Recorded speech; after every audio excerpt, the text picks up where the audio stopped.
And we're delighted to welcome back to Nebraska Darren McGavin, recently from CBS's Small and Fry. Remember when he was little and Henry Jones was big? Yeah. And then he was in Nebraska not too long ago for Anyone for Tennyson, right here for PBS. And I bring you greetings from producer Marshall Jameson. Oh, wonderful. Who says, you're a very helpful person. Well, I try to be. Who says, Darren? Watch my hand. Oh, I love it. A little over and to the left. Who says that your reading of the World War II poetry and your portrayal of the general was extraordinaire? Do you even recall? Yes, I do, but I've never seen it, so I don't... You didn't see Anyone for Tennyson? Do you watch PBS, Darren? Yes, but the problem, we are not always in the same place when the show is going on the air. And we don't always know when it's going to be on. Kathy and I both did a hotel a couple of weeks ago, and it was on the air, and I didn't know. We never saw it. I didn't see it. Do you have a home videotape recorder? Yes, of course. I'll bet you we could work out a deal here. Oh, yeah? I could probably get you Okay. a videotape, a 3/4 inch videotape, and then you can critically look at yourself. I want a 1/2 inch.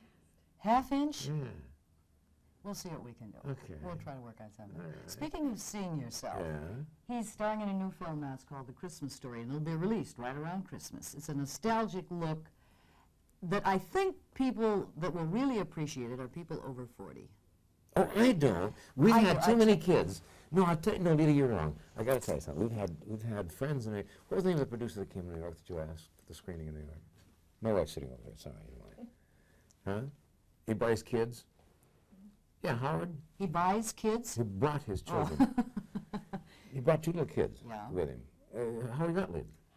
Howard Gottlieb, yeah, Petashevsky's producer. He did all had his picture. He came to see the picture, man. He brought his kids with him. The kids screamed. They loved it. How old were the kids? 7 and 10. Totally understood it. Totally, completely related to it. That's rather curious, because the reason that I thought that people over 40 would appreciate it is because of the memory of it. Yeah, and the setting is back in 1939, and there's some universals, I think, that are universals that still apply to today. Absolutely. Kids are still frightened of that first visit to Santa Claus. Oh, sure. Kids are still trying to impress their teacher. Oh, yeah. Kids are still upset, or the parents are upset, when the kid says the word. Yeah. The big word. Yes. In fact, Darren, you have 4 children. Yeah. How did you respond to your own children when they used the word? How'd you deal with it? They never did. Nope. Nope. Nope, not till they were adults. And then they came around being vulgar and grown up and mature and adult, but they never did. Are you serious? Serious. Not, out on the playground, not with the other kids, maybe not around you? No, I never heard it. I never heard it, never heard it. Honest to Pete. Swear on my life. Probably because their old man was so vulgar. No.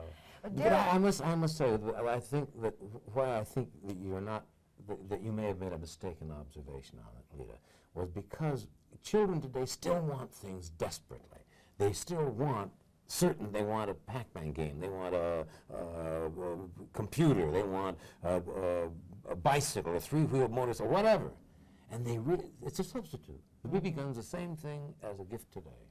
And kids really understand that. I'm not saying the kids of today aren't going to appreciate it. I'm saying that people of age 40 and above are going to appreciate it even more because we lived in that house. Oh, yes. We drove that car. We had that snowsuit that was so voluminous that once you fell down, you couldn't get back up. We had the local bully.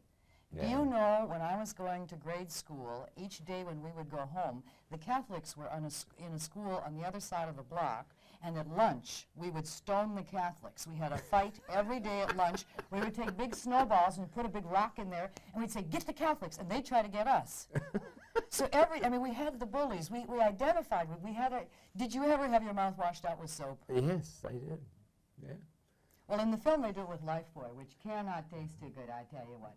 And Ivory tastes even worse. There must be a good soap to wash your mouth out with. No. Camay doesn't any better now. What was the hardest thing for you to do in this film, Darren? Dogs. You don't like dogs? No, I love dogs. I love dogs. It's just that these particular hounds, there were 12 of them, I think, they were not well trained. And they wouldn't do it. You see, you have to, psychologically dealing with animals, you must be very very, very precise about what you do. In other words, you have to starve them. If you want them to do something, you have to starve them and then reward them. So I said to the keeper, I said, even a boy from down somewhere down in the Midwest, down in Arkansas or somewhere, and he said, oh, I got good red bone hounds, yeah. And I said, well, they won't do what we want them to do, so you got to starve them, right? I mean, starve them over the weekend. Don't feed them. If Friday, don't feed them on Monday. And he said, okay. Yeah, that's a good idea. Yeah. And I said, then I've got a double overcoat. We'll rub it with hamburger, and they'll follow me, right? He said, oh, yeah, good. We came in on Monday. Dogs didn't do a darn thing. They just wandered around. I said, what's the matter? Didn't you starve them? He said, no, they howled. All 12 howling all over the weekend. He said, I had to feed the critters or the neighbors would have thrown me out. Is it harder to work with dogs or kids? Oh, dogs. You can talk to kids, but you can't talk to dogs. They're terrible. Well, there's a delightful little child, Peter Billingsley, who plays his son, wonderful. Who is a very bright, very animated, with the little cherub cheeks and his little He glasses, and he's so little and he's so darling. He's been in 5 movies. He was in Paternity with Burt Reynolds, among other. How was he in the scenes that you had to do with him? He's a wonderful actor. He just shows up when he knows his line, and he's wonderful. He's a very creative young actor. He's terrific. I could kill him. How old, he started at like age 0. How old were you when you got started in this? I was about 20, I guess 18, 20 years old. And over the years you have learned a number of things. Oh, yeah. One of which is to show up on time, Yes. to be responsible, Right. to keep your word. Right. And also, you feel that you as an actor should be able to take those words and bend them and stretch them and put more into it, perhaps. Give more. It's a contribution that an actor makes. Yeah. Do you have any conflicts with the directors as a result of that, who may want you to do it on the count of pick up the cup on 1, to the lips at 2, drink on 3? No, you see, this it's not as simple as that. It's not. That's oversimplification. A screenwriter, a director, and an actor, all reading the same script, approach a scene with 3 totally different movies running in their head. Am I clear? Mm-hmm. The screenwriter has one movie running, but he's written this character that really is his brother, but he hasn't told anybody. The actor who's cast looks nothing like his brother, so he can hardly relate to what the actor is doing. The director says, I know that person. I know that person. I used to live with him. And I understand what he's doing because he's doing it because of this. Because of this has nothing whatsoever to do with what the actor is saying, because he said, I hate this son of a gun. I know him well, and I want to make a comment on him because I think he's all evil. 3 different movies. How do you reconcile them? That's the problem. Compromise. Of course, of course. The actor does what he does.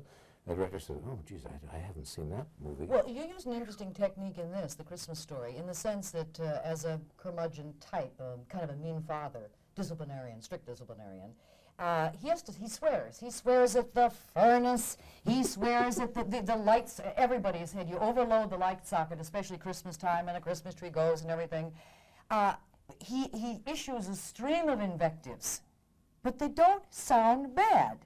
Now, as an actor, how do you swear and not make it foul and evil and upsetting to the audience? Well, that's a very simple problem, Leta. What happened was we came to the script where it says, and the father swears a blue streak and burns up the air. I said to Bob Clark, I said, what's swearing? Where's the word? He said, you're right. You're right. You mean the words weren't written? No. So we called, I said, how are we going to do this and do a PG movie, or do a movie that does not use the big words, the 4 letters, right? And he said, oh boy.